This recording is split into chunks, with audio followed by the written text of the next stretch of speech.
مدینہ پاک تو بڑی برکت والی جگہ ہے، وہاں کی تو برکتوں کا کیا کہنا۔ صحابہ کرام میں حضور صلی اللہ علیہ وسلم کا ادب بہت زیادہ تھا، اس لیے اگر کوئی مدینہ منورہ جائے تو بہت ادب کے ساتھ وہاں رہے، ادب کا بہت خیال رکھے۔ آپ صلی اللہ علیہ وسلم ممبر کی تیسری سیڑھی پر بیٹھتے تھے، جو سب سے اوپر والی، تو حضرت ابوبکر وہاں بیٹھتے تھے جہاں آپ کے قدم دوسری سیڑھی پہ بیٹھتے تھے، اور حضرت عمر اس سے نیچے والی سیڑھی پہ بیٹھتے تھے، بالکل آخری سیڑھی پہ جہاں حضرت ابوبکر کے قدم تھے۔ یہ ادب کی بات۔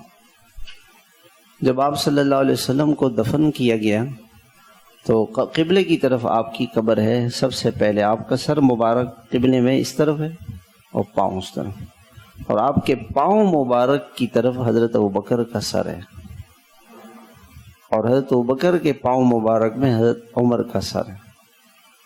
قبروں میں بھی اتنا ادب رکھا گیا۔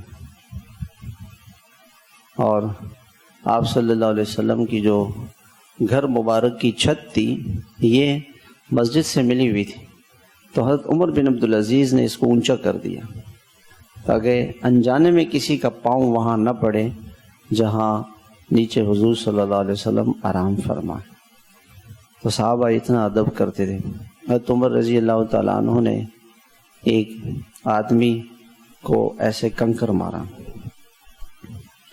اور ان کو اشارے سے بلایا، جب وہ متوجہ ہوئے تو ان کو بلایا کہ جاؤ یہ دو آدمی ان کو میرے پاس لے کر آؤ۔ آہستہ سے کہا، ان سے کہا تم کہاں سے آئے ہو؟ انہوں نے کہا ہم طائف سے آئے ہیں۔ کہا اگر تم مدینے کے ہوتے نا تو میں تمہیں سزا دیتا کہ تم حضور کی مسجد میں زور سے بولتے ہو۔ اتنا ادب کرتے تھے صحابہ کرام۔ تو مدینہ پاک میں بہت ادب کے ساتھ رہے، وہاں کی کسی چیز کو برا نہ کہیں۔